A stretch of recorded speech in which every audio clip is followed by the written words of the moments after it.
training camp is upon us this week.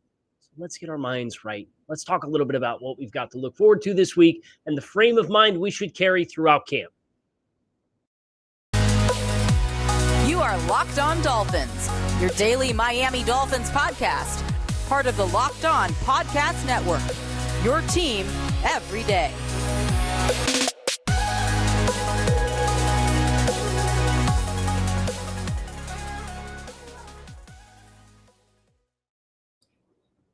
What's going on, Dolphins fans? Kyle Krabs, your host here on Locked On Dolphins. Today is Monday, July 24th, 2022. I want to thank you guys for making Locked On Dolphins your first Miami Dolphins listen of the day. Today's episode is brought to you by our friends over at BetOnline.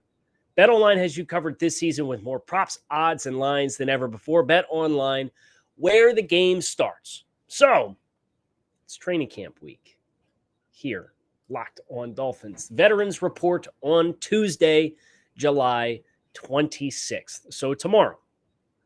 And we've already had some news as it pertains to at least one major player on the Miami Dolphins. And we'll have a reminder as far as why there's nothing to be concerned about with the news that broke.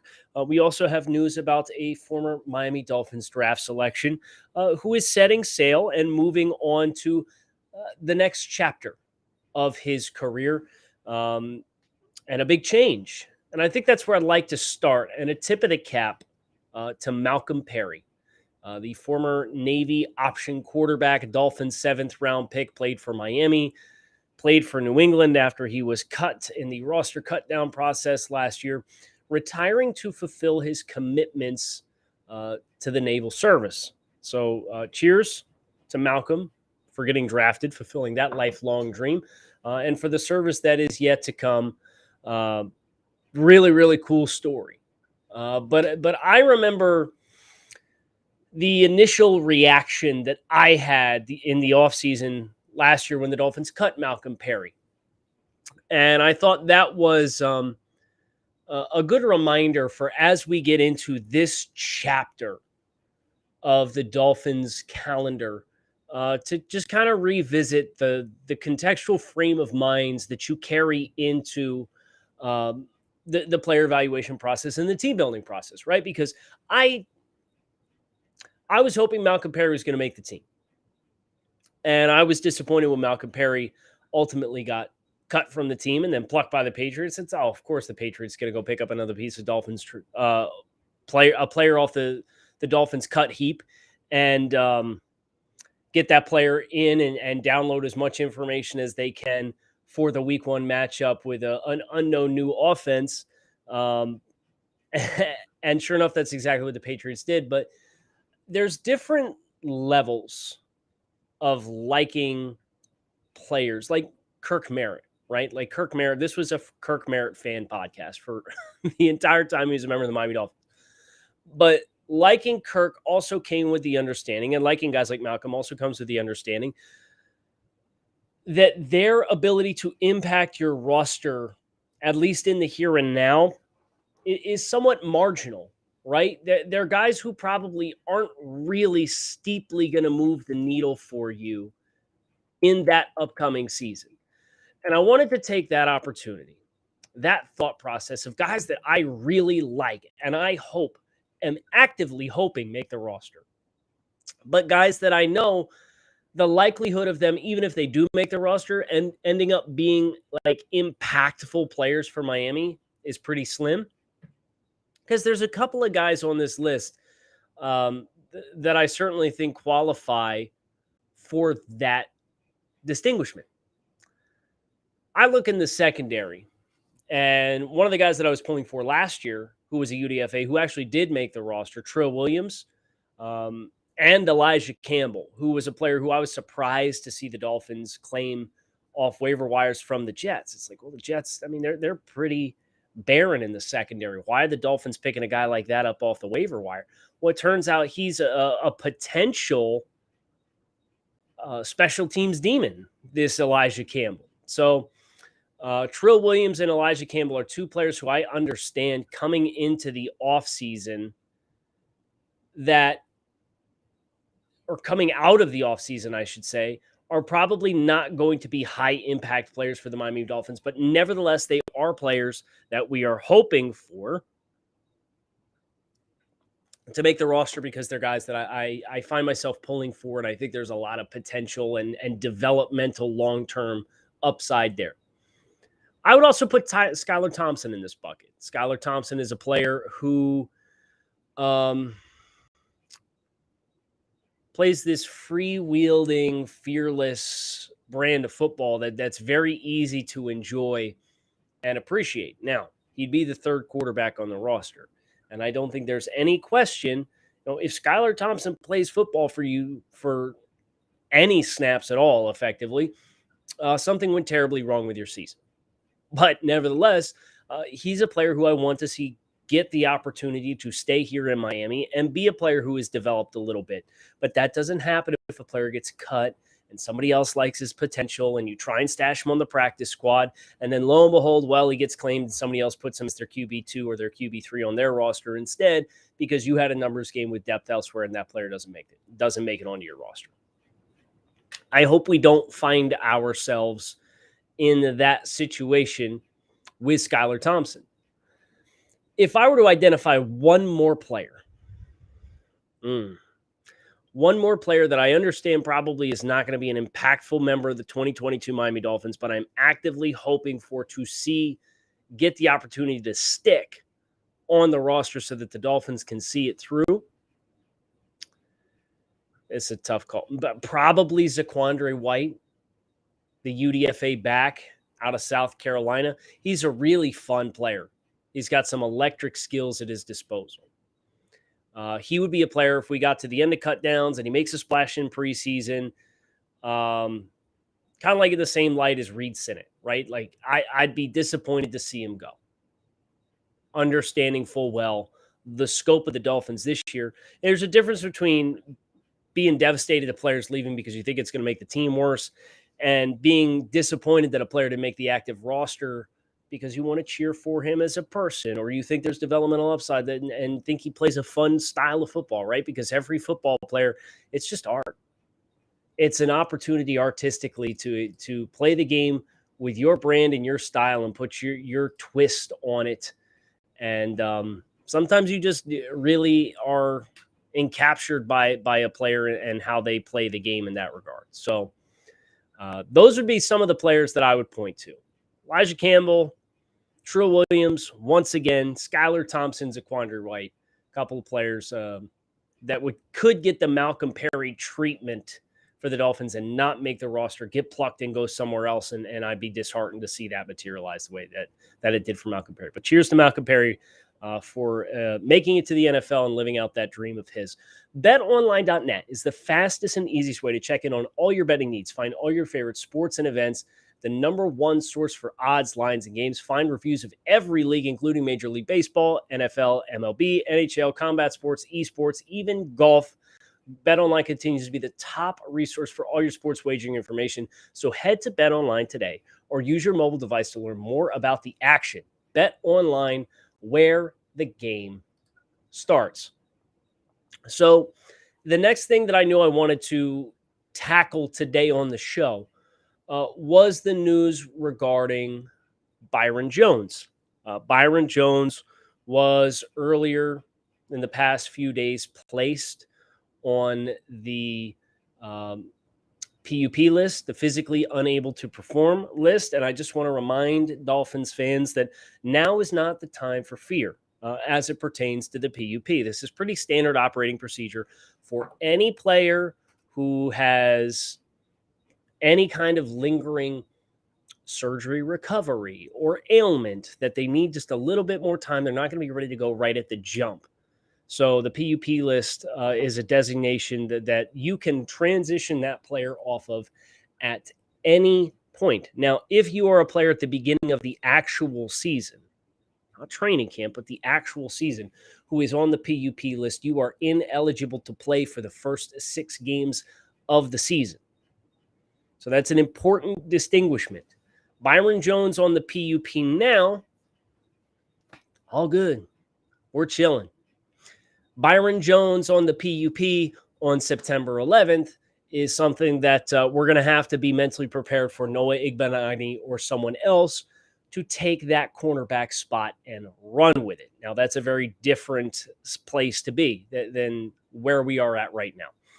So I think it's good to refresh, just because it's the training camp roster procedures doesn't work exactly the same way those mechanics do in season. Thought it would be a good opportunity to just kind of brush everybody up on, hey, this is how these mechanics work. So PUP, you're free to come off of at any point, but once you are activated off the PUP, you have a certain timeline in which you have to be able to fully participate in practice. Now, even on the PUP, I believe you are allowed to do some light work at practice, but you are not allowed to do the full participation until you are a full go, in which case you need to be activated off the PUP.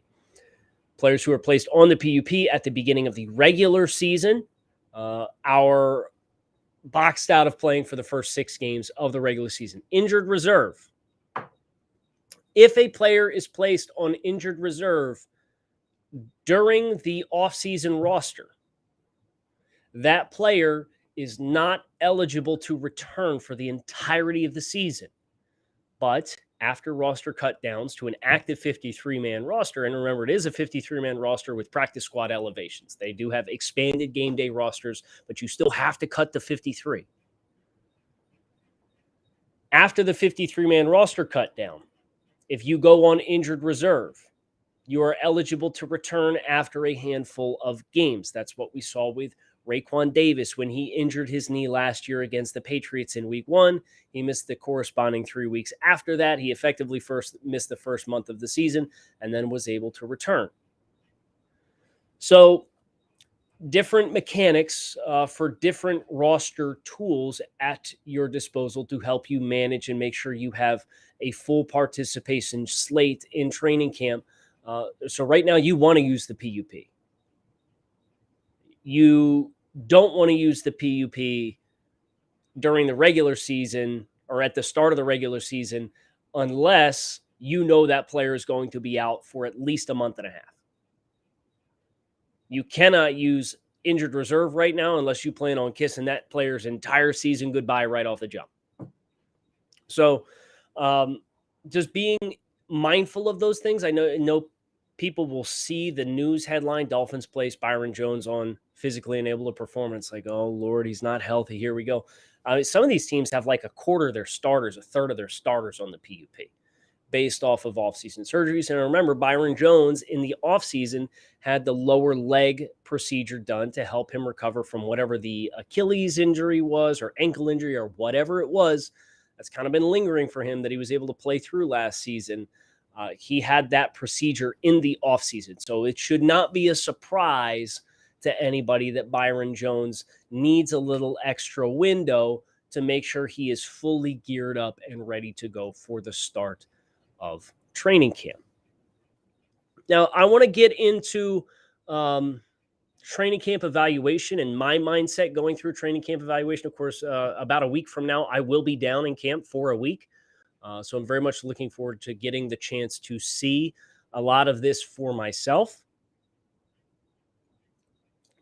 But before we do, I am dropping this podcast early in hopes that anybody who's listening will stop what they are doing right now.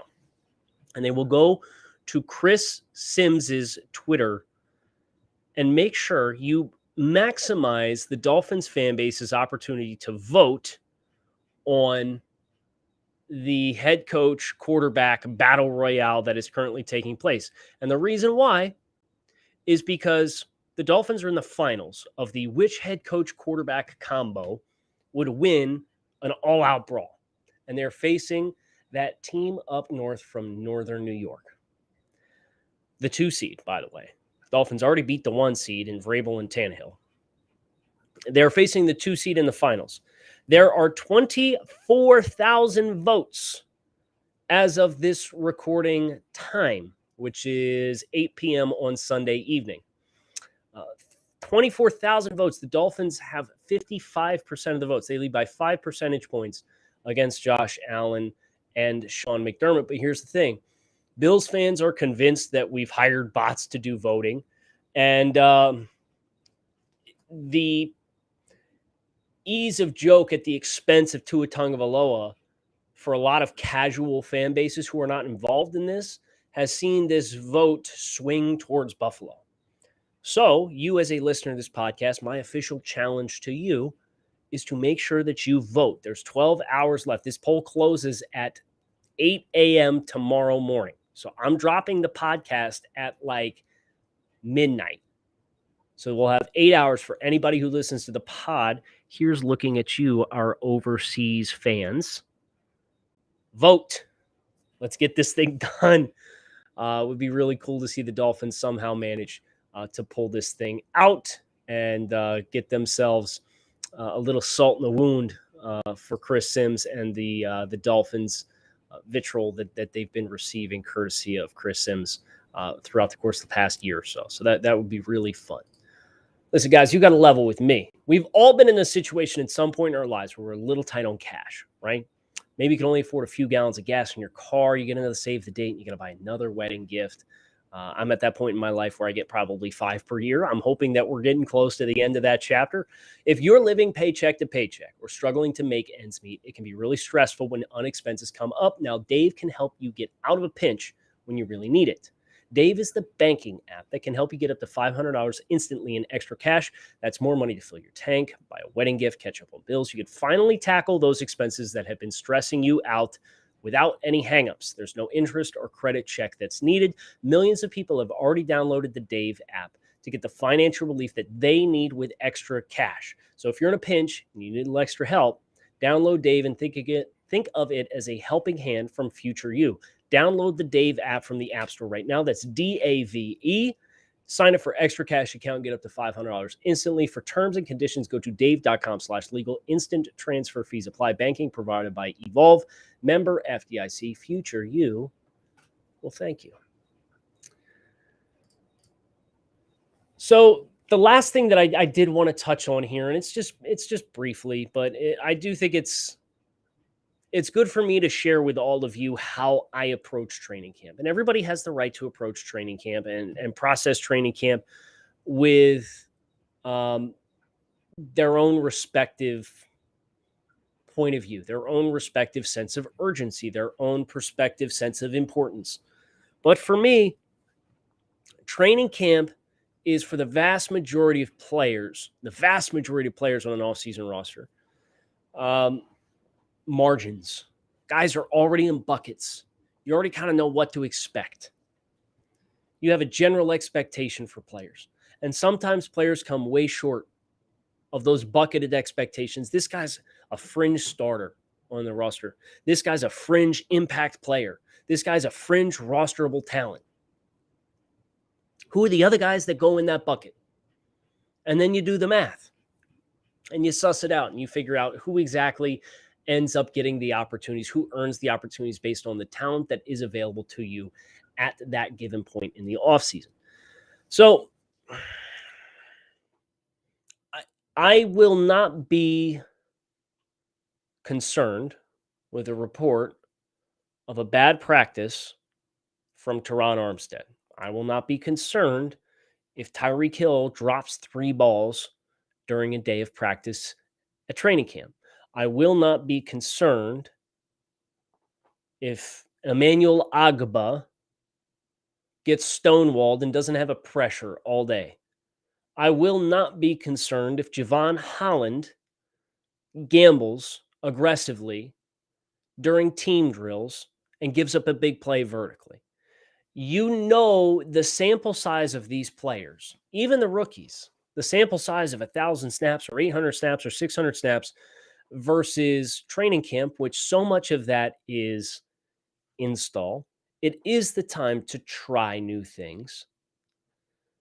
It's not the area for me to read a report or see something on a one-day sample size for myself and be up in arms or to be distraught by the report. If you see something for 3 straight weeks, including in the preseason games, then yeah, I think we're probably going to be a little bit more concerned. But I do think the preseason games are a much more valuable tool for actually evaluating, understanding that they are in an exhibition setting and teams are going to be pocketing some of their more exotic stuff, some of their more nuanced stuff, some of their game plan specific stuff. I actually like evaluating players in an exhibition setting because it's less about, hey, we're going to scheme it up for you to win. And it's, hey, we might understand that in a typical game, we might not be running cover 2 here. It's not an advantageous look. Let's see how we do. Let's see what you do. Let's see if you can make a wrong play right. Let's see if you can transcend the adversity of a disadvantageous look for you.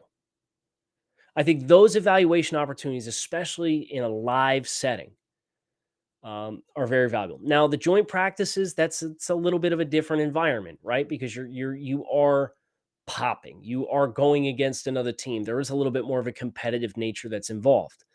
But this is not to say that training camp practices themselves don't have value. If they didn't, I wouldn't be flying away from my 19-month-old daughter and my wife to go down for Miami for a week to watch practice. Of course it has value.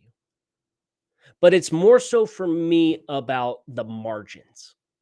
Who are the people in the same bucket that can separate themselves with the little things on a daily basis? I'm not going to come into camp and expect Eric Ezukama to jump Cedric Wilson on the depth chart. I'm not going to come into camp and expect Robert Jones to supplant Robert Hunt and push Robert Hunt outside to right tackle. Right? There's a certain level of tiered expectation, and typically you might move down or move up one tier, but you're not going to skip a bunch of the tiers along the way. And that in part goes back to the roster assessment that I did at the beginning of the offseason. We revisited after the draft and free agency to kind of look at, hey, here's the talent that the Dolphins have at their disposal. Throughout those shows, I've kind of already declared my expectations for the Dolphins as individual players. And we'll find out as this process plays out, which of those live up to that expectation, which of those fall marginally short, which of them marginally exceed those expectations, and who are most specifically the young talents who make the exponential leaps. Because the more Dolphins players who are those players, the second and third year players who make expansive leaps and bounds, those are going to be the players that determine how far this team goes and how impactful they can be and how much of a contender that they can be. So I'm excited to start that process. And we're going to start that this week because tomorrow, Dolphins vets arrive at camp. I hope you'll plan accordingly and take that ride with me. Kyle Krabs, your host here on Locked On Dolphins. Fins up. Keep it locked in right here on Locked On Dolphins. Make it a great Monday. I will talk with you